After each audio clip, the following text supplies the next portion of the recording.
بیٹا میں آج آپ کو ایک چھوٹی سی بات بتا کے اپنے لیکچر کا اختتام کرتا ہوں. آپ نے حکیم لقمان کا نام سنا ہوگا. ان کے نام پہ سورت ایک موجود ہے قرآن مجید میں، سورت لقمان. تو حضرت لقمان جو ہے وہ اپنے بیٹے سے بات کر رہے ہیں اور اپنے بیٹے سے کہتے ہیں کہ بیٹا آپ نے اگر کھانا کھانا ہے نا تو بہترین کھانا کھانا ہے، اور اگر بستر پہ سونا ہے نا تو بہترین بستر پہ سونا ہے، اور اگر کسی گھر میں رہنا ہے نا آپ نے تو آپ نے بہترین گھر میں رہنا ہے. اب ان کا بیٹا سوال کرتا ہے کہ بابا ہم تو غریب لوگ ہیں، ہمارے پاس تو بہترین کھانا موجود ہی نہیں ہے، بہترین بستر بھی موجود نہیں ہے، اور بہترین گھر بھی موجود نہیں ہے.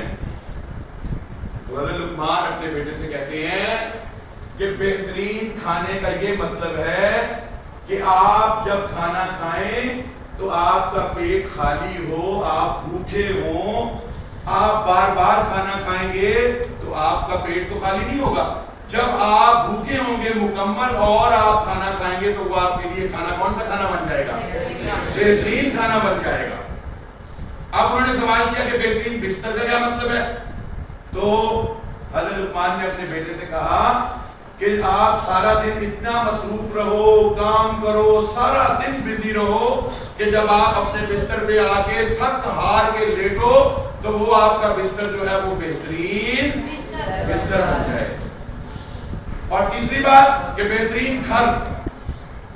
بہترین گھر، ہمارا گھر تو غریب ہے، ہمارا گھر تو گندا سا ہے، خراب سا ہے، تو میں بہترین گھر میں کیسے رہوں؟ تو پھر حضرت لقمان نے اپنے بیٹے سے کہا کہ آپ لوگوں کے ساتھ اچھے طریقے سے، اچھا برتاؤ کے ساتھ پیش آؤ. آپ لوگوں کے اندر، لوگوں کے دلوں میں اپنی جگہ حاصل کرو. جب آپ لوگوں کے دلوں میں جگہ حاصل کرو گے تو آپ بہترین گھر میں رہائش پذیر ہو گے. اس لیے میرے بچوں ہمیشہ لوگوں کا، اپنے ارد گرد جو لوگ ہیں ہمارے، ان کا خیال رکھا کرو. کسی کو کمتر نہیں سمجھنا. اللہ تعالیٰ نے ہر انسان کو اشرف المخلوقات بنایا ہے. ہم دوسروں کو کمتر سمجھتے ہیں نا، کسی کو کمتر نہیں سمجھنا. اور آپ دیکھو ایک بات بہت امپورٹنٹ اس بات میں جو میں نے بھی کی آپ کو، کہ ہر وقت مصروف رہنا. دوسری بات انہوں نے کہی تھی نا کہ اچھا بستر، بہترین بستر. اس کا کیا مطلب تھا کہ آپ سارا دن اتنی محنت کرو، اتنا کام کرو کہ جب آپ بستر پہ سو تو آپ کو وہ بستر بہترین لگے، نیند آ جائے، مزہ آ جائے.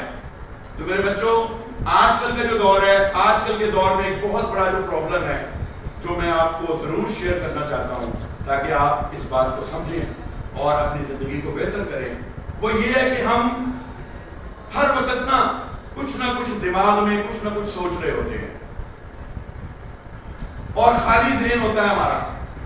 یہ نہیں ہے کہ ہم کوئی کریٹیوٹی سوچ رہے ہوتے ہیں. وہ جو خالی ذہن ہوتا ہے نا ہمارا، وہ اس سوچ کی طرف لے جاتا ہے جو سوچ رہے ہوتے ہیں. کیسے؟ ایک انگلش کے اندر لائن ہے کہ an empty mind is a devil's workshop. خالی ذہن شیطان کا کارخانہ ہوتا ہے. اب جب آپ کے ذہن میں کوئی تعمیری چیز نہیں ہے تو آپ کا ذہن خالی ہے، تو اس کے بعد کیا ہوگا؟ آپ سوچنا شروع کر دیں گے کچھ نہ کچھ شیطانی باتیں سوچنا شروع کر دیں گے، اور پھر شیطان اسے بنے گا.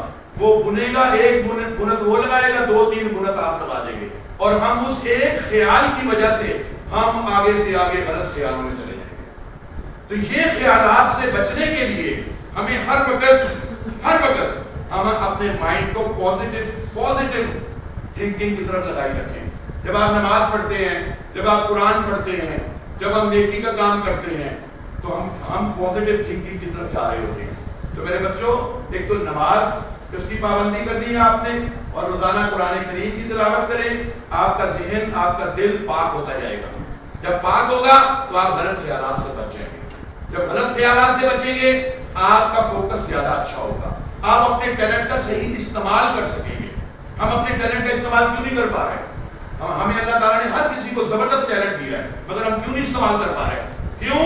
کیونکہ ہمیں اپنے ایک تو ٹیلنٹ کا پتہ نہیں ہے، اپنی جو اندر ہمارے راز ہے، جو ہمارے اندر اللہ نے ایک خوبصورت چیز، جو سب سے عظیم ترین چیز رکھی ہوئی ہے، جو انسان ہے اصل ہمارے اندر، اشرف المخلوقات ہے، جو اس کی پہچان ہی نہیں ہے ہمیں.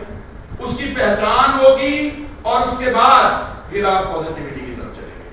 اپنے من میں ڈوب کر پا جا سراغ زندگی. اقبال کہہ رہے ہیں، ہمارے پیارے اقبال، اپنے من میں ڈوب کر پا جا سراغ زندگی. تو اپنا نہیں، تو میرا نہیں بنتا نہ بن، اپنا تو بن.